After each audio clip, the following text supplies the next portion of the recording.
Hi, my name is Martin Walsh. This is Module 3, Sociology Assignment. I will be doing question number 1. I'm clipping all these together so that way I can indicate every time I move on to the subject. So, question number 1 states, imagine that I am the president of a Fortune 500 company. You start out as a secretary right out of high school and worked your way to the top. The vice president and CEO are always at odds.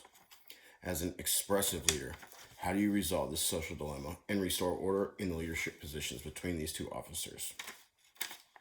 For this question, it's a little difficult for me. I don't see a Fortune 500 company having a team player at a high school being able to drive their way to the top. Let me give you a little example. So the expressive leader, they focus on overcoming interpersonal problems in the group, and they also focus on diffusing tension and promoting solidarity. And in today's corporate world, I don't see that very often as being the most effective strategy, going from zero education at the bottom of the ranks to the very top of a Fortune 500.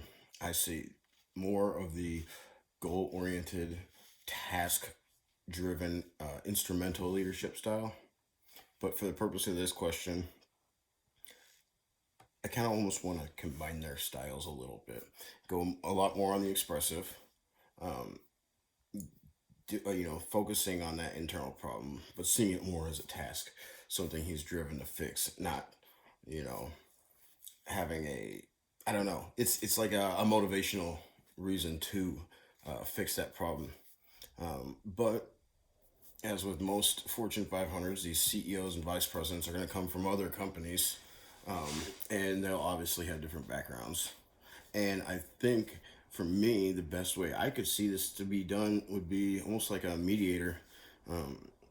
Sit down, find out what's going on, what the major conflicts are, take both sides, let them each contribute their opinion as to, for example, if there's a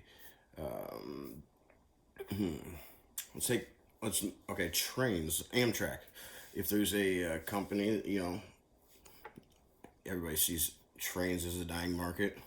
People are going to cars more and more than ever, or flying. So long distance is not good. In order to boost revenue, if you have somebody from a financial sector that's only looking at hard data, and somebody from a sort of train sector, somebody who's from the company, and they're coming at a completely different approach, a mediation might help be able to combine their ideas. A lot of times, especially on these higher levels, my stepfather works at KPMG, and that's all he deals with is CEOs, CFOs, CIOs, and they all have a very big opinion of themselves. And sometimes it's really hard to be able to express your view if it's different than theirs. And utilizing a mediation strategy would, I don't know, maybe kind of like couples counseling, help break the ice,